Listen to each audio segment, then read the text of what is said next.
আইস pick headache বলে একটা বিষয় আছে। আ এখানে খুব কম সময়ের জন্য মাথা ব্যথা হয় এবং খুব তীব্র ব্যথা হয়। এটার আরেকটা নাম হচ্ছে প্রাইমারি স্ট্যাবিং হেডেক বলে। আমরা জানি যে স্ট্যাব করলে প্রচণ্ড ব্যথা হয় এবং জ্বালা যন্ত্রণা হয়। ঠিক সেরকম ধরনের একটা ব্যথা হয়। তবে এই ব্যথাটা কিন্তু যে খুব বেশিক্ষণ সময় ধরে থাকে তা না। এটা খুবই কম সময়ের জন্য এই ব্যথাটা হয়। স্ট্যাবিং হেডেক বা আইস পিক হেডেক যেটা আমরা বলি। এটা যে কেন হয় তার কারণ জানা যায় না এবং বেশিরভাগ ক্ষেত্রে দেখা যাচ্ছে খুব জটিল বা কোনো খারাপ কোনো কারণে যেটা হয় আসলে এরকম না বিষয়টা।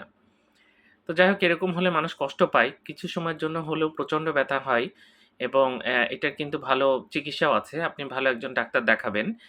বিশেষ করে নিউরোলজিস্ট যারা এসব নিয়ে কাজ করেন। নিশ্চয়ই এটার সমাধান পাবেন। আর এটা যে খুব আপনার জন্য আতঙ্কের বিষয় বা এটা হলে আপনার খুব খারাপ কিছু আছে ব্রেনের মধ্যে সবসময় এরকম ভাবারও কোনো কারণ নাই। আর আগেই বলছি খুব তীব্র ব্যথা হয় এবং খুব কম সময়ের জন্য এই আইস পিক হেডেক অথবা প্রাইমারি স্ট্যাবিং হেডেকটা হয়। ধন্যবাদ সবাইকে।